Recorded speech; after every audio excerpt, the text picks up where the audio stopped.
So, good day everyone. So, welcome to one competency assessment. So, my name is Christian Nicole. So, I'm the one of your assessor for today. So, before we proceed, so may I call you first? Mr. C. Present.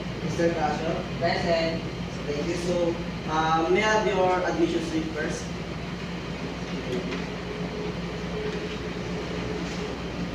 And please sign the attendance sheet.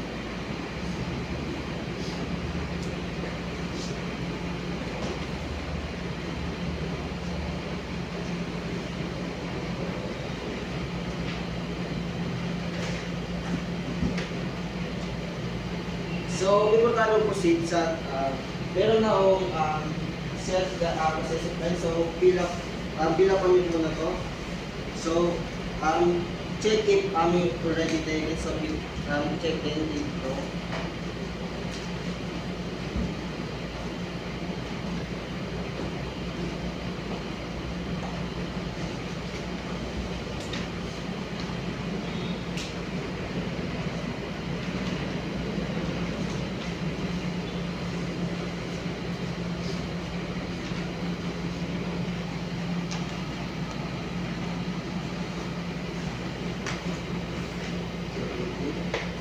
So, paragraph qualification. So, meron tayong related translation in C2. And for the unit of competency, so we have a basic, common, and core competency. So, meron na akong guide para basahin yung ating mga core competency or yung mga basic, common, and core competency.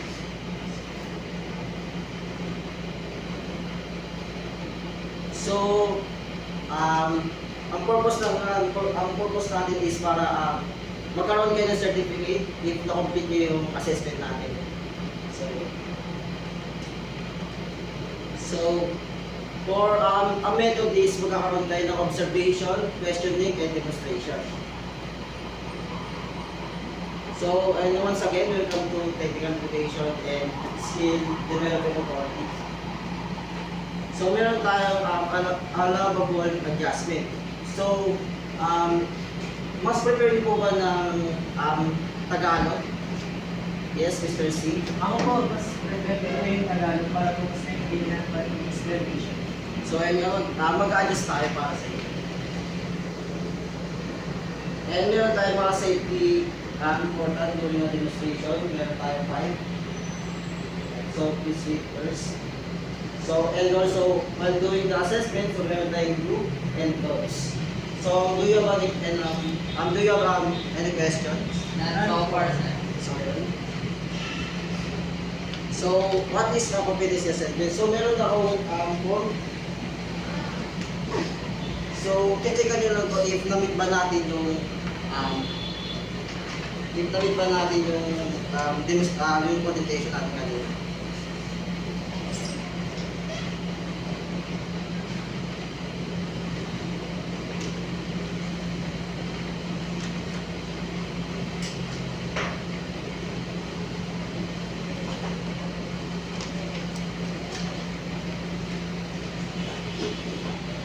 So now let's proceed naman tayo. So welcome to the competency assessment.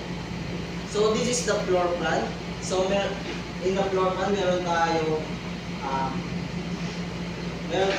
contextual learning laboratory wherein dito ginaganap natin. So sa ating gagawing demonstration, so mag-proceed tayo sa ating practical work area. So follow me first papunta sa practical work area.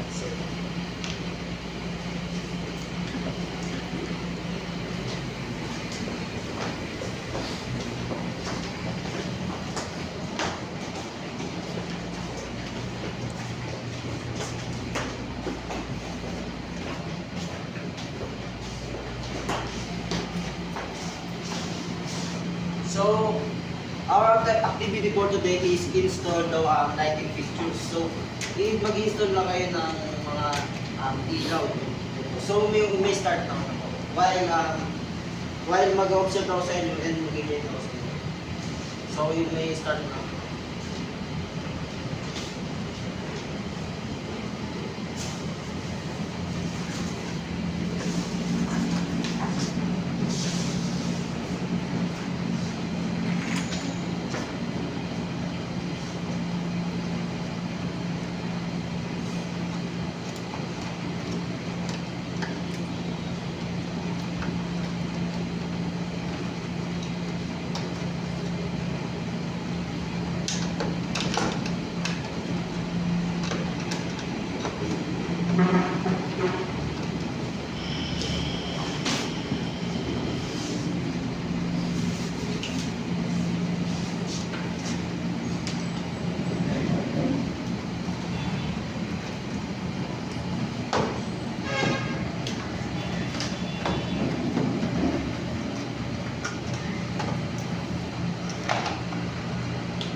natapos na si Mr. Tato.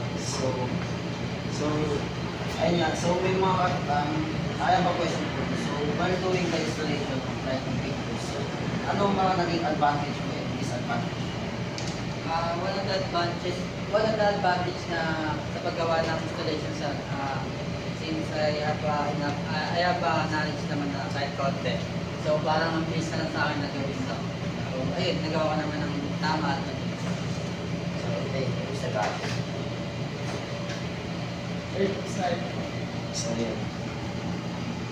So, same question with Mr. Kato. So, anong naging advantage while doing the installation?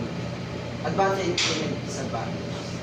Siguro po, disadvantage ko po is ngayon lang po sa akin itong pag-install ng mga lighting and switches po. Yung po yung disadvantage na po na naman. So, yun. So, proceed na tayo sa ating contextual learning laboratory.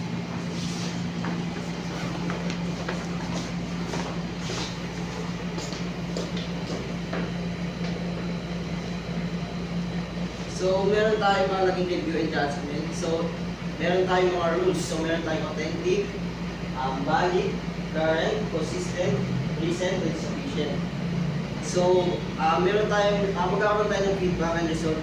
So, pupunta po tayo sa ating institutional assessment area. So, natawagin ko muna yung naging competent sa during the activity or assessment. So, may call Mr. C to proceed to institute. Sorry, Mr. Casio. Please proceed to institutional assessment area.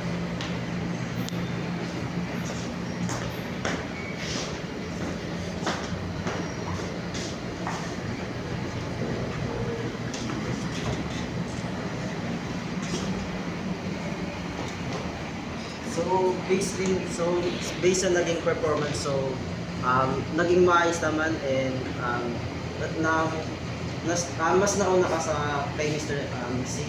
So bilang complete sa ating activity, so pero binibigyan kita national certificate or NC2. So congratulations. So please go back to the contextual learning laboratory. So now, may I call Mr. C to proceed to institutional assessment area.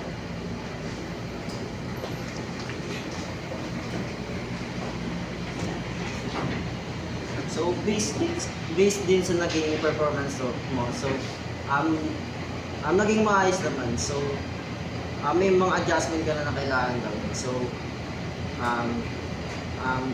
pero di ka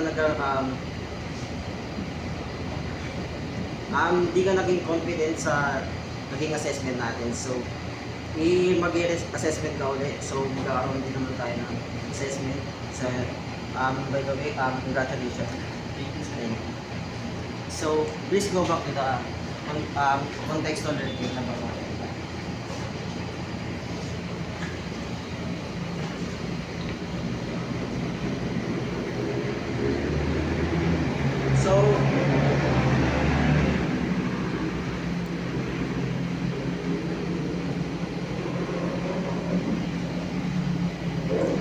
So, dito ka pupusin na tayo sa ating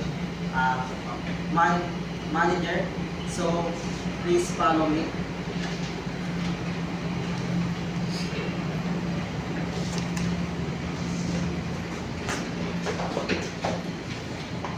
So, good day, good afternoon, Miss Sukta. So, this is the candidates. So, meron tayong ito sila Mr. Casio and Mr.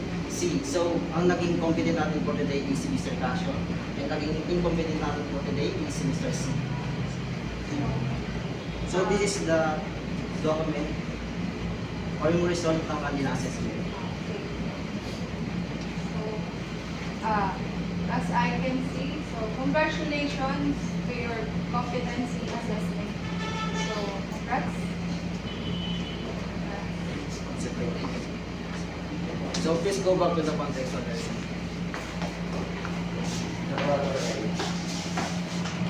So, and now we finished the assessment, so congratulations for our candidates.